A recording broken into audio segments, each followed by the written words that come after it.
रामनगरी अयोध्या में श्री राम जन्मभूमि तीर्थ क्षेत्र ट्रस्ट के अध्यक्ष मणिराम छावनी पीठाधीश्वर महंत नृत्य गोपाल दास के 86वें जन्मोत्सव पर संत सम्मेलन का आयोजन हुआ। इस कार्यक्रम में मध्य प्रदेश के मुख्यमंत्री मोहन यादव, बागेश्वर धाम पीठाधीश्वर धीरेन्द्र कृष्ण शास्त्री, सुब्रह्मण्यम स्वामी आचार्य प्रमोद कृष्णन और प्रदेश से भी संत महंत पहुंचे।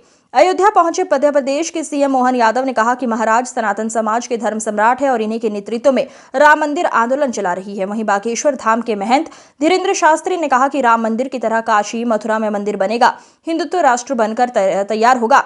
हिंदू राष्ट्र नहीं बनेगा तब तक हम शांति से नहीं बैठेंगे। अयोध्या में लोकसभा हार पर धीरेन्द्र शास्त्री ने कहा, हिंदुत्व कभी हारता नहीं है, हिंदुत्व सीखता है। उन्होंने कहा कि जो लोग राम मंदिर पर बुरी नजर रखते थे, बालाजी राम जी उनकी कमर तोड़ने का काम किया है और अयोध्या में राम मंदिर बनकर तैयार हो गया है। वहीं पूर्व केंद्रीय मंत्री सुब्रह्मण्यम स्वामी ने कहा, श्री राम जन्मभूमि के तर्ज में मैं काशी मथुरा का केस भी शुरू करने वाला हूं, क्योंकि जैसे राम जन्मभूमि की परिस्थिति थी वैसे ही स्थिति काशी मथुरा में भी है। निश्चित ही सफलता मिलेगी।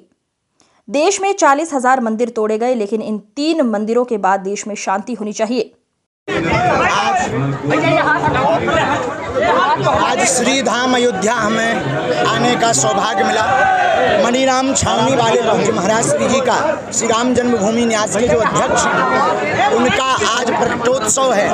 इस प्रकटोत्सव के पावन दिवस पर हम सब परम पूज्य जगतगुरु जी रामलला सदन वाले परम पूज्य श्री राघवाचार्य जी महाराज जी और हनुमानगढ़ी के महंत पूज्य श्री राजूदास जी महाराज सब संतों के साथ महाराज श्री जी का आशीर्वाद लेने आए। महाराज जी, काशी और मथुरा को आप कैसे देखते हैं? आपने राम मंदिर का चित्र किया है। जैसा राम मंदिर बना वैसे ही काशी और मथुरा में भी भव्य दिव्यता होगी, धर्म विरोधियों की ठिकरी बनेगी। लेकिन अयोध्या वासियों को कुछ लोग गाली दे रहे हैं, जिसकी निंदा अति प्रिय मोह अवध के वासी, राम जी को सबसे ज्यादा प्रिय अयोध्यावासी हैं और हिंदुत्व कभी हारता नहीं है, हिंदुत्व सीखता है और हिंदू राष्ट्र तो बन करके रहेगा। जब तक हिंदू राष्ट्र नहीं बनेगा तब तक हम शांति के साथ नहीं बैठेंगे। चलिए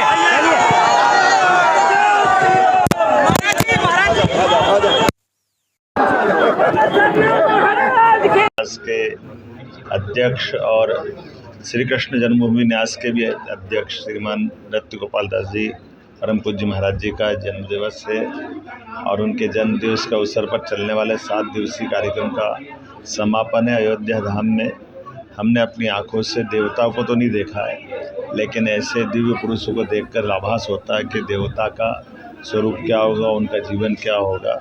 हमारे सनातन संस्कृति में संत परंपरा ये हम सबको सदैव प्रेरणा और आदर्श के साथ हम सबको जीवन जीने की कला भी सिखाती है और वो जीते जी जैसे सूर्य तप करके बाकी सबको ऊर्जा देता है, ऐसे संत परंपरा हमारी हिंदू संस्कृति सनातन संस्कृति को न केवल आधार प्रदान करती बल्कि आशीष से उनके जीवन में सुमार्ग के रास्ते खोलती है।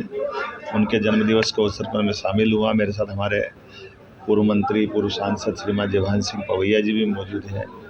हम सब मिलकर के मध्य प्रदेश की धरती से आज अयोध्या उत्तर प्रदेश की धरती पर आए हैं। मैं अपना सौभाग्य मानता हूं कि महाराज जी के जन्मोत्सव पर मुझे बोलने का आने का मौका मिला है। मैं परमात्मा से कामना करता हूं वो शतायु हों सहस्त्रायु हों और जो उनका अपना जीवन है वो पूरा देश जाने और उनके जीवन के विविध अच्छे प्रसंगों को हम सब सदैव अपने जीवन भर स्मरण भी रखेंगे और उम्मीद करते हैं कि उनका जो न्यास का दूसरा न्यास का काम है, अपनी आँखों के बाद भगवान जब राम अयोध्या में मुस्कुरा रहे तो हम महाराज जी से कामना करेंगे बहुत जल्दी भगवान कृष्ण को मुस्कुराने का मौका अयोध्या से मथुरा में दिलवाएंगे। मेरी अपनी ओर से एक बार फिर उनके प्रति शुभकामना, बधाई। अयोध्या में इस सम्मेलन में उपस्थित होने के लिए मुझे हमारे देश के बहुत वरिष्ठ साधु वो उनकी 83rd यानी 83 साल की जन्मदिन पर मैं अपने प्रणाम करने के लिए आया हूँ। तीसरी बार पीएम मोदी, क्या देखते हैं कि देश में किस तरीके से काम होगा? वो कितने दिन रहेंगे?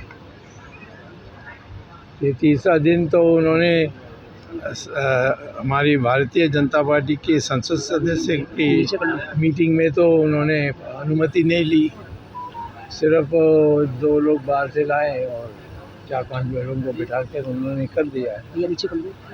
तो अभी तो मैं ये कहूँगा कि कुछ दिखता नहीं है, क्योंकि पार्टी की तरफ से तो कुछ ना मीटिंग हुई, ना संगठन के तौर पर मीटिंग हुई, ना, और सब मनोनीत है।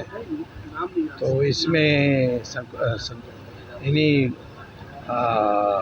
लोगों को उलझन में समझ में नहीं आती क्या होने वाला। वैसे चुनाव तो हारे थे, इसमें तो दो राय नहीं, और हारने के बाद उनको या विपक्ष में जाकर बैठ जाना चाहिए था, या इस प्रकार की खिचड़ी बनानी थी तो उनको हटना था।